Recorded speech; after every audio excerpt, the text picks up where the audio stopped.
పేద ప్రజలకు మెరుగైన వైద్యం అందించేందుకు కూటమి ప్రభుత్వం కృషి చేస్తుందని ఎమ్మెల్యే బండారు సత్యానందరావు అన్నారు. అంబేద్కర్ కోనసీమ జిల్లా రావులపాలెంలోని నర్సింగ్ హోంలో ఎమ్మెల్యే ఆరోగ్యశ్రీ సేవలను ప్రారంభించారు. ఈ సందర్భంగా ఎమ్మెల్యే సత్యానందరావు చికిత్స పొందుతున్న రోగులతో మాట్లాడారు. ఆరోగ్యశ్రీ పథకాన్ని ప్రజలు సద్వినియోగం చేసుకోవాలని కోరారు. రావులపాలెంలో ఎన్టీఆర్ వైద్య సేవలు అందుబాటులో తేవడానికి మన ప్రగతి నర్సింగ్ హోమ్ తరఫున సీనియర్ డాక్టర్ గా ఎనలేని సేవలు మన రావులపాలెం ప్రాంతంలో అందిస్తున్నటువంటి డాక్టర్ బలరామరెడ్డి గారు, భార్య భర్తలు ఇరువురు కూడా బలరామరెడ్డి గారు, అనంతలక్ష్మి గారు నాకు 4 దశాబ్దాలుగా తెలుసు. మరి ఎంతో మంచి పేరు తెచ్చుకున్న డాక్టర్లు.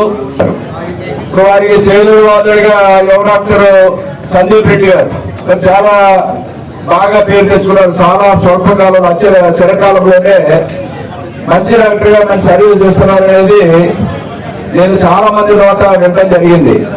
ఆ వైద్య సేవలు వారు అందించే సేవ బట్టే పేషెంట్స్ అయినా ఎవరైనా వెళ్ళడం కానీ వారి దగ్గర సేవలు పొందడం కానీ జరిగింది.